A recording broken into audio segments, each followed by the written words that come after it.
Alkisah. Di sebuah desa di daerah Jawa Tengah hiduplah seorang perempuan paruh baya. Ia ingin memiliki seorang anak, namun sayangnya suaminya telah meninggal dunia. Untuk meraih harapan itu, siang malam ia selalu berdoa kepada Tuhan Yang Maha Kuasa agar diberi anak. Pada suatu malam, harapan itu datang melalui mimpinya. Di dalam mimpinya, ia didatangi oleh sesosok makhluk raksasa yang menyuruhnya pergi ke hutan tempat biasanya ia mencari kayu bakar untuk mengambil sebuah bungkusan di bawah pohon besar. Keesokan harinya, Mbok Rondo pergi berladang. Malam aku cuma mimpi, tapi mimpiku seperti benar-benar nyata. Rasanya tidak percaya. Apakah mimpi itu benar?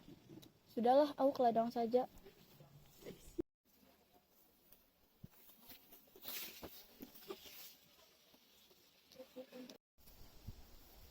Mbak mau kemana? Aku nanya, kesini ya? Ada apa? Semalam aku bermimpi. Aku didatangi raksasa, dan raksasa itu menyuruhku untuk mengambil bungkusan di bawah pohon besar. Pengeak. Sebaiknya Mbak pergi ke sana untuk memeriksanya, siapa tahu itu benar. Ya sudahlah, aku akan memeriksanya. Dengan penuh harapan, Mbok Rondo segera bergegas pergi ke hutan yang ditujukan oleh raksasa dalam mimpinya. Setibanya di hutan, Mana ya? Oh, ini. Di saat perempuan itu kebingungan, tanpa disadari di belakangnya tiba-tiba ada sosok makhluk raksasa berdiri sambil tertawa terbahak-bahak. Hah? Itu kan raksasa yang dalam mimpiku. Aku takut. Ampun raksasa, jangan makan aku. Aku masih ingin hidup. Jangan takut perempuan tua, aku tidak akan memakanmu. Bukankah kau menginginkan seorang anak? Benar raksasa? Kalau begitu, tanamlah biji itu. Kelak kamu akan mendapatkan seorang anak perempuan. Tapi ingat, kamu harus menyerahkan anak itu kepadaku saat ia dewasa. Anak itu akan kujadikan santapan. karena begitu besar keinginannya untuk memiliki anak. Tanpa sadar, Baiklah Mbok Rondo raksasa, menjawab. aku bersedia menyerahkan anak itu nanti kepadamu. Begitu perempuan janda itu bersedia, raksasa pun berlalu dari hadapannya. Perempuan janda pun segera pergi ke kebun dan menanam biji itu.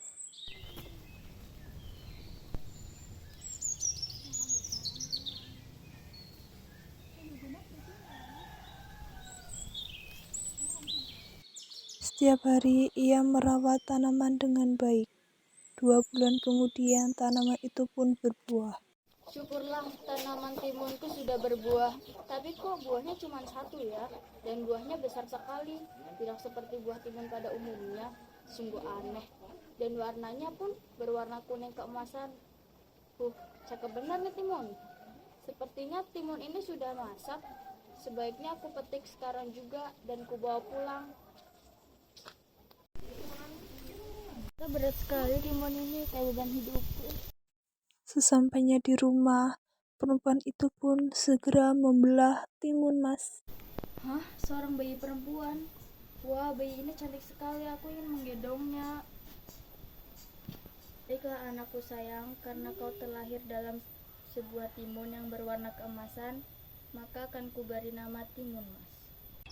Perempuan janda itu sangat bahagia hingga membuatnya lupa kepada janjinya bahwa dia akan menyerahkan bayi itu kepada raksasa itu suatu saat nanti.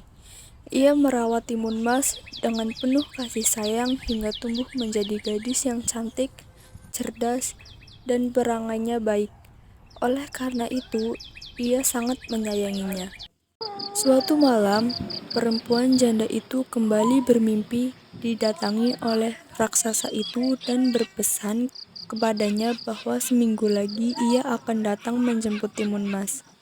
Sejak saat itu, Mbok Rondo selalu duduk termenung seorang diri. Aku tidak bisa berpisah dengan anak yang kusayangi. Kenapa aku baru menyadari bahwa raksasa itu jahat? Timun emas akan dijadikan santapannya. Aku tidak rela. Bu, akhir-akhir ini sering ngelamun dan kelihatannya ibu nampak sedih. Apa yang ibu pikirkan? Barangkali aku bisa membantu ibu. Gimana ya, ibu tidak ingin kau ikut bersedih. Ibu tidak ingin kehilanganmu, ibu sangat menyayangimu. Apa maksud ibu? Aku tidak mengerti, Bu. Ada apa sebenarnya? Katakan sejujurnya, Ibu. Maafkan ibu nak, selama ini ibu merahasiakan sesuatu kepadamu. Rahasia apa, Bu? Timun Mas, sebenarnya kau bukanlah anak kandungku. Apa, Bu? Aku bukan anak kandung ibu. Terus aku ini anak siapa, Bu? Tenang dulu anakku, ibu akan menceritakan semua tentangmu. Ibu pernah didatangi oleh raksasa besar, dan raksasa itu menyuruh ibu untuk mengambil bungkusan di dalam hutan. Dan bungkusan itu berisi biji timun. Dan dia menyuruh ibu untuk menanamnya. Setelah berbuah, dia akan mengambilnya untuk dijadikan santapannya. Ternyata isi buah itu adalah kau anakku. Apa maksud ibu? Jadi aku ini lahir dari sebuah timun mas, lalu akan jadi santapan raksasa. Begitu, Bu. Aku tidak percaya, Ibu. Itu benar anakku. Ibu akan cari cara untuk menyelamatkanmu dari raksasa besar itu, nak. Berhari-hari, Mbak Rondo memikirkan cara untuk menyelamatkan anaknya, tapi belum juga menemukan jalan keluar. Sampai pada hari yang telah dijanjikan oleh raksasa itu tiba. Hatinya pun mulai cemas. Dalam kecemasannya, tiba-tiba dia menemukan sebuah ide. Ia menyuruh Timun Mas untuk berpura-pura sakit. Saat matahari mulai senja, raksasa itu pun mendatangi gubuk Mbak Rondo. Hai perempuan tua, mana anakmu itu? Aku akan membawanya sekarang. Anak itu sedang sakit keras. Jika kau menyantapnya sekarang, tentu saja dagingnya tidak enak. Bagaimana kalau 3 hari lagi kau datang kemari? Aku akan menyembuhkan penyakitnya terlebih dahulu. Baiklah kalau begitu. Tapi kamu harus berjanji akan menyerahkan anakmu itu. Raksasa, aku akan menepati janjiku. Anakku, besok ibu akan pergi ke gunung untuk menemui Pertapa. Dia adalah teman almarhum suami ibu. Barangkali dia bisa membantu kita untuk menghentikan niat jahat raksasa itu.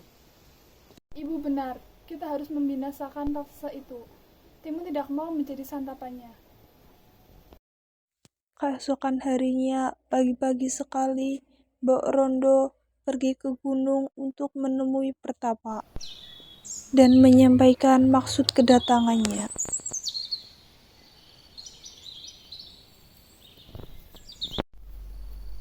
Permisi Kiai. Ada apa Nini? Ada apa kau datang kemari? Maaf Kiai, kedatangan saya kemari ingin meminta bantuan pada Kiai. Apa yang bisa saya bantu? Begini Kiai, saya punya seorang putri yang saya beri nama Timun Mas. Dan putri saya akan dijadikan santapan raksasa besar. Saya sangat menyayangi putri saya Kiai. Saya harap Kiai dapat membantu saya. Oh, jadi begitu.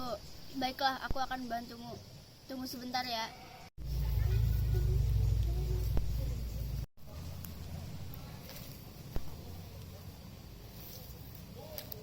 Nah ini, berikanlah bungkusan ini kepada anakmu. Keempat bungkusan ini masing-masing berisi biji timun, jarum, garam, dan terasi. Jika raksasa itu mengejarnya, suruh sebarkan isi bungkusan ini. Mengerti?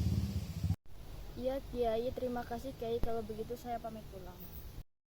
3 hari kemudian, raksasa itu pun menagih janjinya kepada Ibu Timun Mas. Ia tidak sabar untuk menyantap Timun Mas.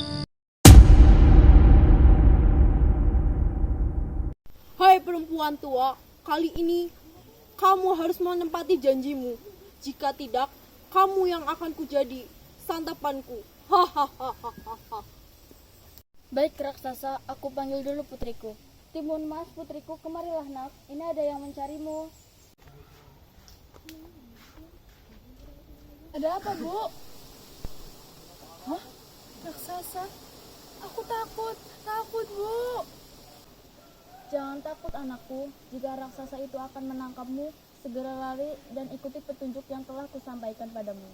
Baik, Bu. Gadis ini pasti sangat lezat. jika ku santap. Hahaha. Aku tidak mau dimakan kamu. Hahaha. Mau lari kemana kamu gadis? Raksasa itu pun mengejarnya. Tak kaya lagi, terjadilah kejar-kejaran antara raksasa dan Timun Mas. Setelah berlari jauh, Timun Mas kecapean. Sementara raksasa semakin mendekat. Aduh, aku lelah sekali. Bagaimana ini?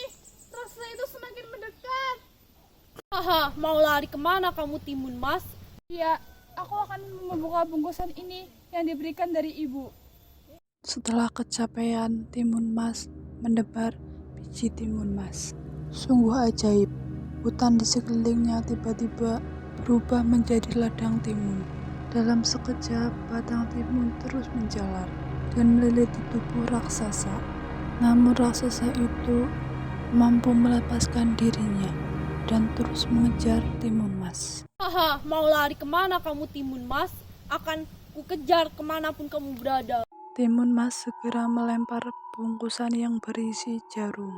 Dalam sekejap, jarum itu berubah menjadi rerumpunan pohon bambu yang tinggi dan runcing. Walaupun kakinya berdarah karena tertusuk-tusuk bambu, raksasa pun mampu melewatinya. Duh, gimana ini? Aku sudah melempar 2 bingkisan, tapi raksasa terus mengejarku. Tapi tidak apa, aku masih punya 2 bingkisan. Dengan penuh keyakinan, ia pun melempar bungkusan yang terakhir, yang berisi terasi. Tiba-tiba berubah menjadi lautan, lumpur yang mendidih. Alhasil raksasa itu pun tewas. Syukurlah, raksasa itu sudah mati. Aku selamat, terima kasih ya Tuhan. Aku harus segera pulang menyampaikan ini kepada ibu. Ibu, aku selamat ibu. Aku selamat dari raksasa itu. Raksasa itu sudah meninggal. Syukurlah, ibu senang sekali, ibu bahagia sekali nak, akhirnya kau selamat. Sejak saat itu, Mbok Rondo dan Timun Mas hidup berbahagia.